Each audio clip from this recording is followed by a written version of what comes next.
Welcome back to the channel. How you doing today, YouTube?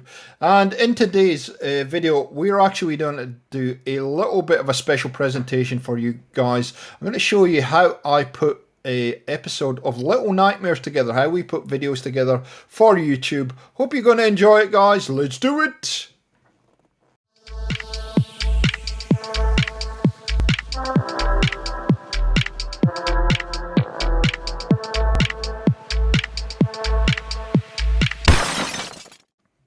So at the time of making this video, more than likely I will be recovering from surgery. I've been waiting nearly a year to get surgery done.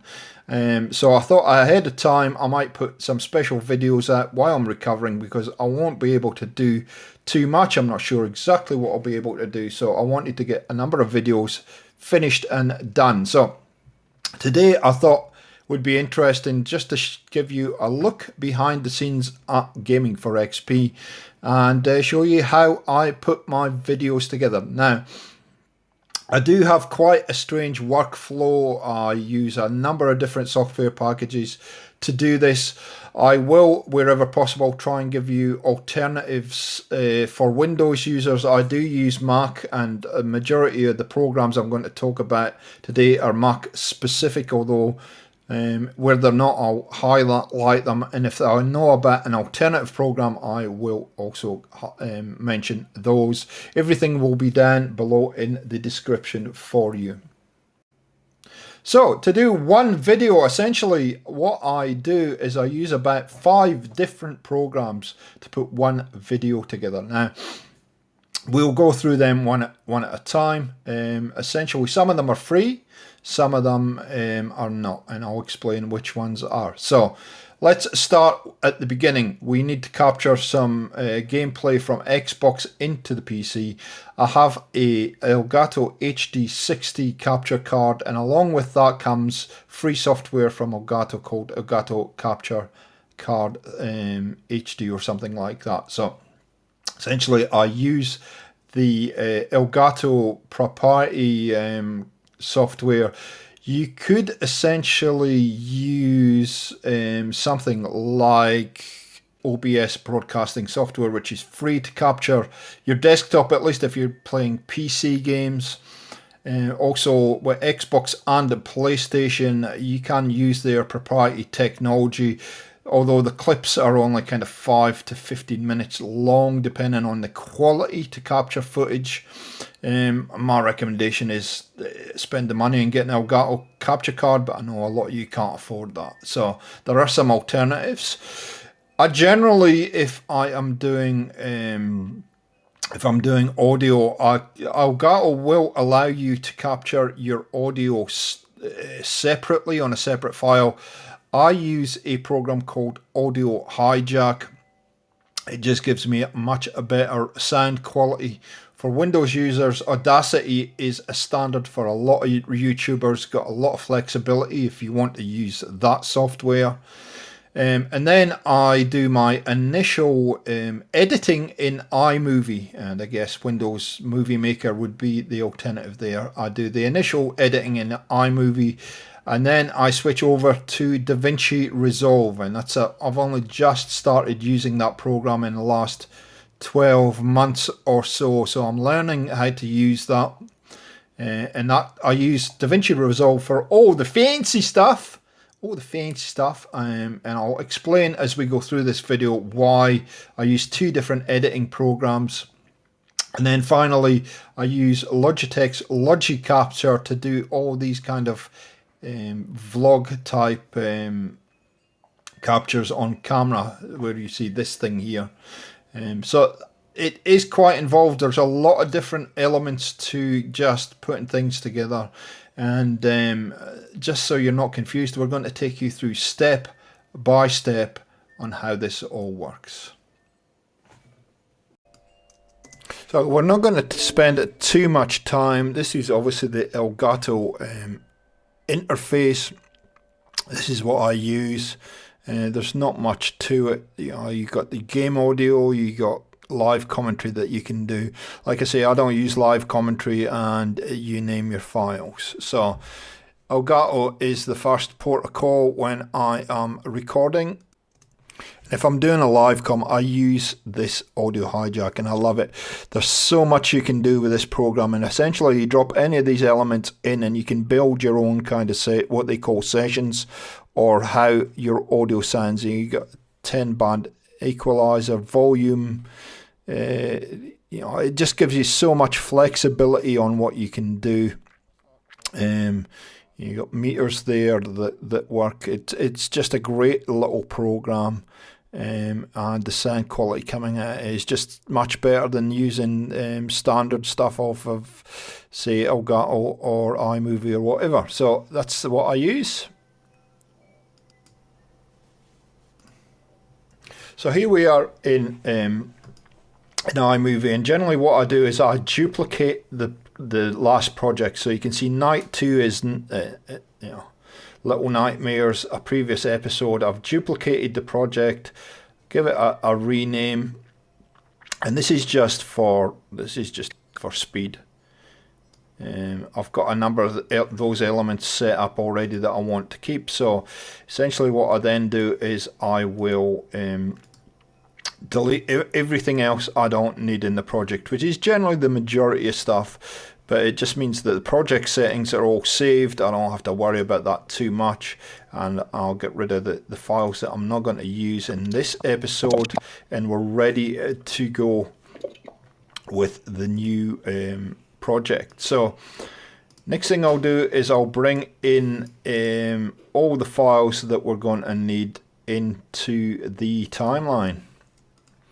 Now I do use a split. I do use two monitors, and two monitors are, if you can afford to have a second monitor, I would highly recommend it, because for editing and pulling things in and just for speed, the second monitor I absolutely love, and it just is so beneficial for me. So here is all my files here. Essentially what I'm going to do is I'm going to drag and drop them straight into the timeline with the recording software that I've got. So I'll just find which file I want. You can see there's a lot of cyberpunk recorded there, but I just find the file I need. So just check which ones I'm going to need, and I'm just dragging and dropping them. This is from screen 2, dragging and dropping them straight into the interface. So you can see they're there.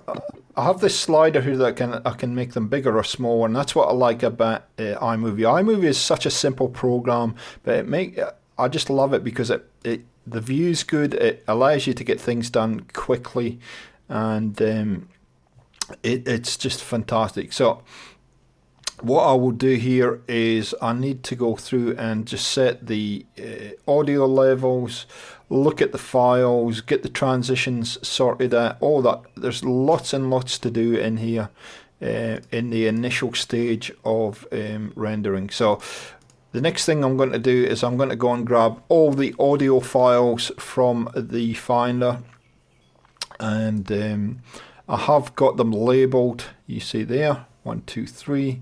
So I'm going to drag and drop them into iMovie. So get everything in that you're going to need first of all, and then any other software that you don't need open, just shut it down. So we have everything we need in now. One big tip is here, look at the time of the audio and match that up to the time of the video clips. It's a good way of knowing that what audio goes with what video clip. Sometimes I just do this one at a time. I'll drag one file in at a time so I don't mismatch the audio. Essentially what I've done here though is I've pulled all three in, which is not good. And now what I want to go through is to start making some edits and start putting some transitions in. And just working on what transitions I want. You can see I've got a little title screen that I want to put in between these two videos here, which I made in Photoshop, and we'll get to Photoshop a little bit later. But I just want to make sure that those transitions work there.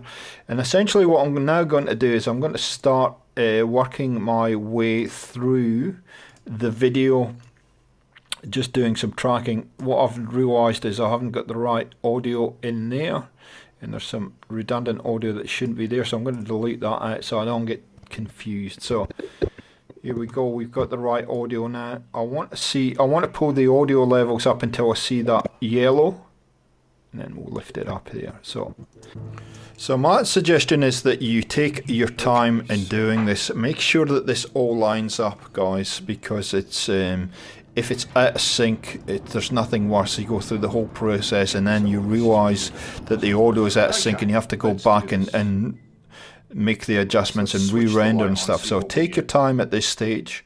The other big thing here is friends, how are you doing today? You need to try and get the gameplay audio and your own voice audio to kind of balance out.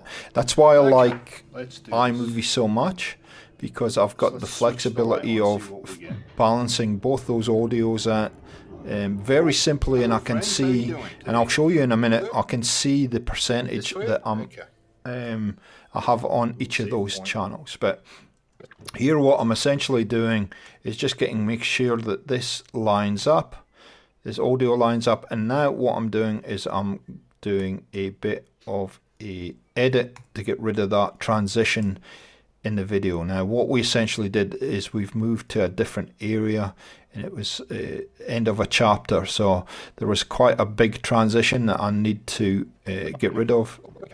There's so many transitions in iMovie, and play around with them, get the ones that you like, and make sure. Now I'll trim this audio. There's a lot you can see. I can see the audio waves have a little bit of there's a little bit of a gap there. So as it turned out, I think that was the end of chapter this 1. Doesn't quite line up, so I have to do some work on this. But essentially, watch it, see how the audio looks, set it up to the right position, and then move forward.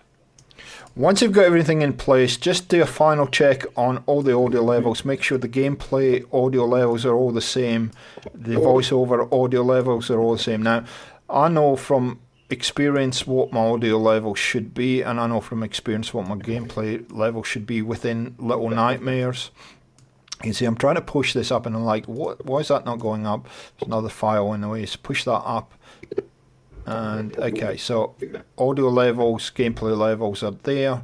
Sometimes you have to render these out and listen to them just to make sure they're good. If not, go back in and fix them until it's right. And every game's going to be slightly different. Once I've done that, I've got everything done. All the G4XP is done. All the transitions are done. The audio levels are correct. I'm going to put my logo in. I'm going to use the picture-in-picture option in iMovie to do this. It's very simple. The logo itself is saved as a PNG file, which means that the background is transparent, and that's very important for doing this kind of stuff. And then we're going to just drag that along, and this is why I love iMovie so much. It is just such a simple program to use to get things like this done.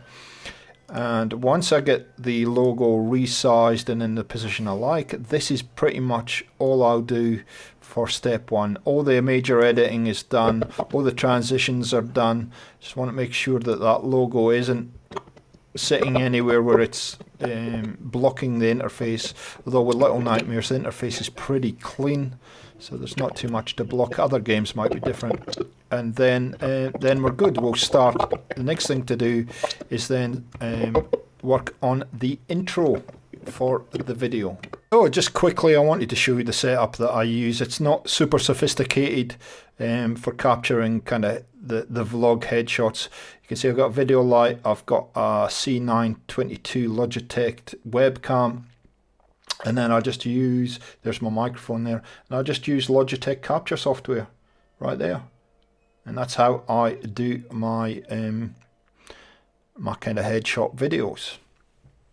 So this is where it gets a bit different, because I do a little bit of work on the headshot videos to get the audio to line up, because this is shot in 720/60, and I actually want the audio to sync the voice at 1080 at 60 frames. So there are some conversion softwares that you can get, like Handbrake, but this is how I do it. So that's the old one. We'll get rid of that. We don't need it anymore. Okay, so that's, I'll get rid of all the old files too here. I don't need those. Always good to clean these out every so often. You can see this is essentially a template I use just for doing this particular trick. I'm going to do a little bit of changing with this was shot a little bit hot, so I need to just add a little bit of contrast. Make sure we've got transitions in at both ends, and then I'm just going to render this, and this will render at about 720 60 frames. Now this can be a problem for you because the final video will render at 1080 and 60 frames with all the gameplay on it. So if you don't do this correctly, it's not going to sync. I'm also going to take this over to DaVinci Resolve now and add some special effects to it. And if you want to know a little bit more about the special effects we add, I'll do a separate video showing you how to do that. So from here, I'm in DaVinci Resolve. You see it's DaVinci Resolve 17 public beta, and I have a number of projects set up, and these are kind of templates that I use so I can get things done fairly quickly. So we're going to choose Vintage Render and let it load up. And so we come to this interface, and I have an adjustment level already ready to render. I'm going to just pull in the file. There we go, like that. And you'll see the effects are already there. Now I can show you how to make one of these adjustment layers so that all the effects are already on there. But for speed of this video, basically I pull in the file, make sure everything lines up, go to the render queue, choose YouTube. You can see there's a number of presets there for various platforms. Make sure it's got a file name and somewhere to go. I've already done this once and the recording went a bit awry. Add to the render queue because I've already done it. It's asking me there, and then we render it out, and then go back to iMovie. So at this point you're maybe a little bit confused why I did that, but essentially what I've got now is I've moved the vlog type movie file from a 720 at 60 frames to a 1080 at 60 frames, which lines up with everything else in this workflow. And so it will mean that I'm not going to get any issues with me talking and the audio being out of sync or anything else, and I can render the whole lot at 1080 60 frames. And basically all I have to do here is I use the picture-in-picture option to add this. Now the thing below that, basically it's just a JPEG file. It's just a title file that I've put together in Photoshop, and I capture that through Elgato. I can screen capture through Elgato and just drop it in there, and there you go. That's how I get that effect to work. I'll put a shadow on it. You don't really need to. And there you go. We get the title working, all the transitions, and now it's really just a case of rendering this out as a usable file, and then we have the final render to do in DaVinci Resolve, and we're pretty much done. You see that's 1080 at 60 frames. We'll rename it slightly, and we'll be back once this is rendered and show you the final thing that we do. So we are back in DaVinci Resolve, and I have a number of presets here that I use. So anything for Call of Duty, anything for Fallout, I already have them all set up, and you'll see why in a second, because I'm going to add some finishing touches to the video. And the reason I do this, and the reason I use DaVinci Resolve for the final render, is that it actually reduces, when it compresses the file and final renders the final file and the final render, it compresses it down to a very nice file size for uploading to YouTube. So I'm going to use the gameplay master,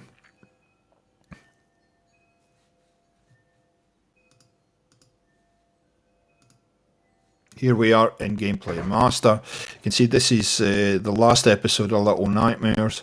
So we're actually just going to delete that out like that.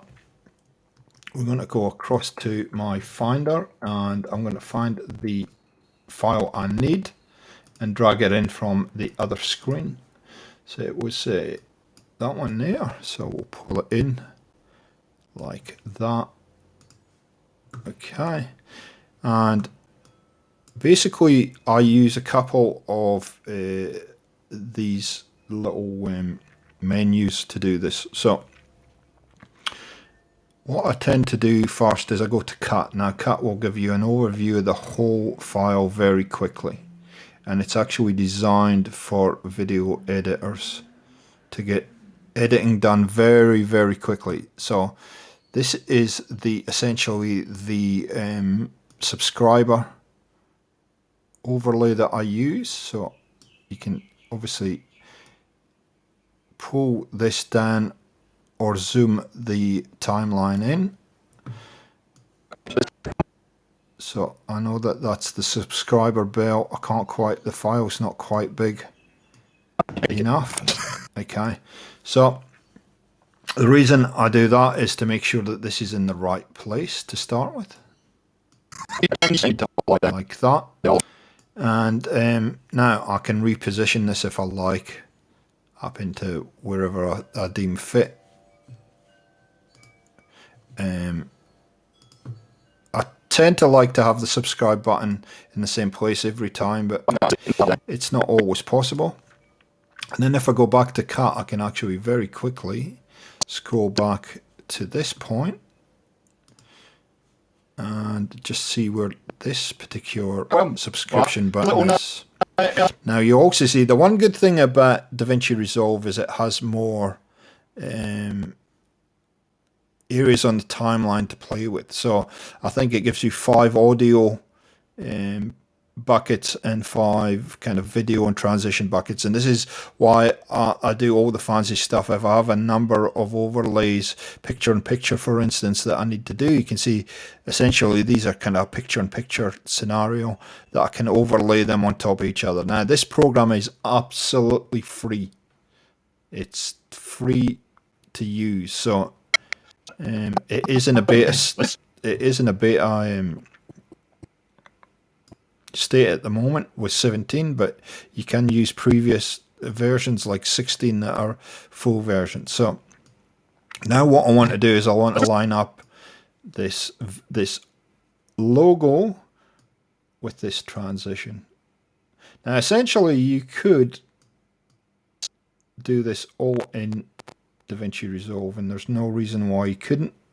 I just choose to do it for simplicity the way I've showed you today. So you could essentially do everything, all the editing in one software if you like. I just, for some reason, I just don't like the way, I don't get an overall view of what's going on with DaVinci Resolve, whereas with the iMovie I can see everything very, very simply and I don't have to worry about it too much.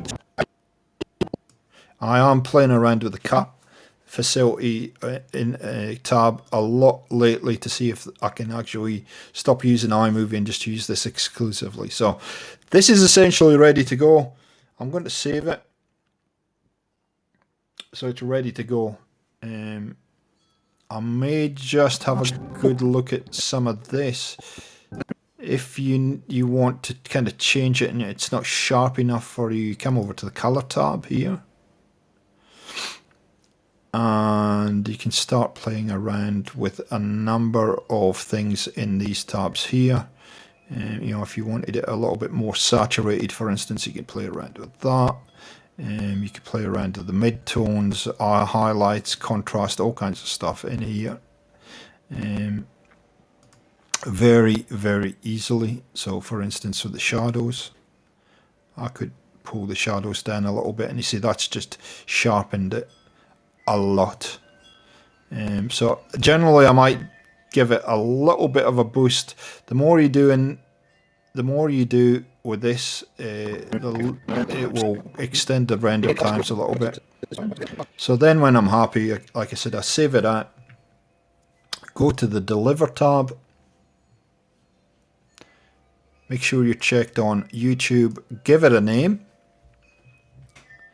and then basically do the final render and you are done.